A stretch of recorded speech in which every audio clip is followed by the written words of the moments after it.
Piglet, I'm so sorry. I didn't know any of this would happen. I thought you'd be okay without me. Welcome to Watch Mojo, and today we're counting down our picks for upcoming movies that are already hated. Now, we're not saying these movies will be awful or won't win people over. However, these are films that wary moviegoers have gotten bad feelings about. Tell me what we're trying to achieve here. The same thing as the last time we met. Borderlands. I have uncovered legends of an ancient alien warrior. The legends tell of a magical key that can bring it back to life.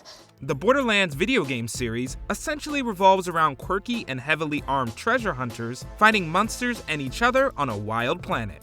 While the film adaptation promises to keep the zany humor and action, a few production aspects started to worry fans. The casting of the hilarious Kevin Hart as the relatively stoic Borderlands soldier Roland raised a few eyebrows. Vault Hunter. Good to finally meet you in person. Hell of a job fighting through those bloodshots. Although filming was completed way back in 2021, the film's scheduled to be released in August 2024. During this long development cycle, the movie switched directors, rewrote scenes, and underwent last-minute reshoots. The troubled production made what should have been a sure bet into a film that may fall prey to the video game movie curse. Strength is my weakness. Hey, quick question. How is strength my weakness? Hellboy The Crooked Man. Estado entrenando, güey. Training? Training for what? To kill you. After Guillermo del Toro delivered two great Hellboy films, the studio rebooted the franchise in 2019. But the demonic reimagining was torn apart by critics and only grossed $55 million against a $50 million budget. Despite that film's poor performance, Hellboy The Crooked Man will try to reboot the story again. Fans that were still craving a third entry in Guillermo del Toro's series were disappointed by the news. I worry about you. Me? And although actor Jack Kesey is a solid choice for Hellboy, he'll have to overcome comparisons to his predecessors David Harbour and Ron Perlman. While the filmmakers have promised to go back to Hellboy's horrifying roots, they've still got a long way to go to convince audiences to believe in this franchise. Hello, son. I just don't know why you were so angry with me. You couldn't have knocked? Well, I told you, after we cleaned up the mess you left behind with the giants and you weren't there, I feared the worst. The untitled Smurfs Musical film. Oh, yes, I almost forgot. Apparently, I have to keep you alive. I hope you both appreciate what a tremendous burden this is upon me. Although the last three cinematic movies in this kid-friendly franchise have done decently at the box office, they've never been beloved by critics or fans. The best-rated offering among the Smurf movies only has a 40% Rotten Tomatoes score. Nice day, huh? No, it's not! It's gonna rain! That's why it was surprising to hear the characters would return to the big screen once again for a musical adventure. While plot details are still scarce, we know that singer Rihanna will lend her voice to the project. Additionally, Chris Miller, who worked on the first Puss in Boots, will direct the project. Time will tell if their talents and more will be enough to make a long-shot Smurfs film hit all the right notes. None of this makes any sense, and I really don't understand why you can't follow simple rules. Rebel Moon Part 2, The Scargiver. Their nightmares us. Fighting together to defend something we love.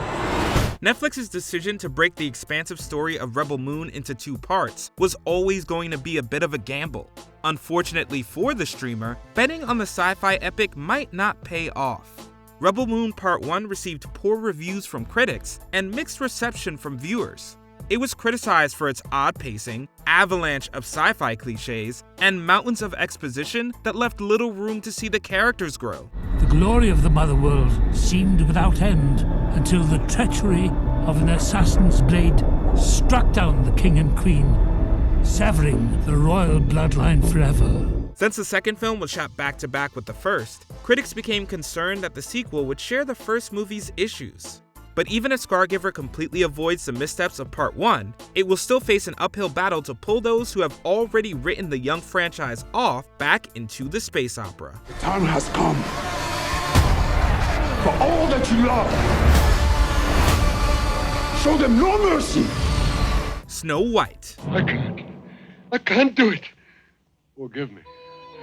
I beg you, Your Highness, forgive me. Disney's live-action production about their first princess has been subject to backlash at virtually every stage. Rachel Ziegler confronted criticisms that she was miscast as Snow White by discussing the subject in interviews between several strong performances in the 2020s. It was definitely, when it got announced, it was a huge thing that was like trending on Twitter for days because all of the people were angry. However, the actress came under fire again after she discussed how the movie would be updated for modern audiences while poking fun at elements of the original movie. Some audience members saw her comments as an indication that she wasn't taking the role seriously. Outside of the lead, Snow White also faced heavy scrutiny for how they chose to represent the seven dwarfs from the animated movie in the live-action film. Look out! She's moving! She's waking up! What we do? Hi! While some wanted the company to exclude the characters, others preferred the characters to be cast with the right group of actors. Disney ultimately made no one happy when they showed an image of seven dwarfs that had been created with CGI. But even if the company had avoided all the heated discourse around its production decisions, the House of Mouse still must win over audiences who are tired of live-action remakes. At this point, it seems unlikely that Snow White will make everybody happy. What's the matter? Cat got your tongue? Kraven the Hunter. I stared death in the face, and for the first time, I saw my true self. Marvel fans don't hate the idea of basing a movie around one of Spider-Man's fiercest foes. Kraven has a rich history, follows a complex moral code, and is able to threaten the webhead with a combination of strategy and strength. While some fans have taken issue with how his backstory might be changed, the real radioactive lion in the room is superhero movie fatigue. 2023 was a year where the majority of films in the cape genre fell well below audience expectations. After a series of disappointments, moviegoers have become skeptical that even the greatest heroes can deliver great stories anymore. Beyond superhero fatigue, some fans are simply tired with the idea of Spider-Man adjacent movies that don't feature the webhead. Madam Web was subject to backlash at one point over reports that the movie would take place in a universe without a superpowered Peter Parker. I can see the future. Oh, what the hell? She didn't see that coming? That's not how it works. It's still completely possible that Kraven can lead audiences on a wild and exciting hunt. However, the movie still has to fight through external factors that are bigger than any one anti-hero. You're a goddamn lunatic. Oh, you just figured that out now? Before we continue, be sure to subscribe to our channel and ring the bell to get notified about our latest videos. You have the option to be notified for occasional videos or all of them. If you're on your phone, make sure you go into your settings and switch on notifications. Winnie the Pooh, Blood and Honey 2. We have to hide. Please hide. After the original Winnie the Pooh character tumbled into the public domain, filmmaker Reese Frake Waterfield made the bear into a truly horrifying character. Audiences and critics blasted this dark take on the childhood icon, along with the lackluster performances and messy script. But although Winnie the Pooh Blood and Honey earned just 3% on Rotten Tomatoes, it made a gigantic profit. Why are you doing this, Pooh? We used to be friends. Why are you doing this, please? The film scared up $5.2 million at the box office on a budget of $100,000.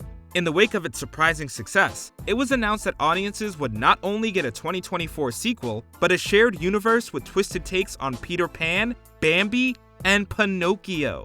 Since the first Blood and Honey had such a poor reception, audiences see the direct sequel and the spin-off films as little more than cynical films made to wring money out of nostalgic icons. While this dark universe may have fans out there, there's tons of moviegoers that want Pooh and friends to permanently step away from the chainsaws. It's me you wanted, leave alone! You want enough people, Pooh! What upcoming movie has already let you down? Let us know in the comments. Please, just stop. Did you enjoy this video? Check out these other clips from WatchMojo and be sure to subscribe and ring the bell to be notified about our latest videos.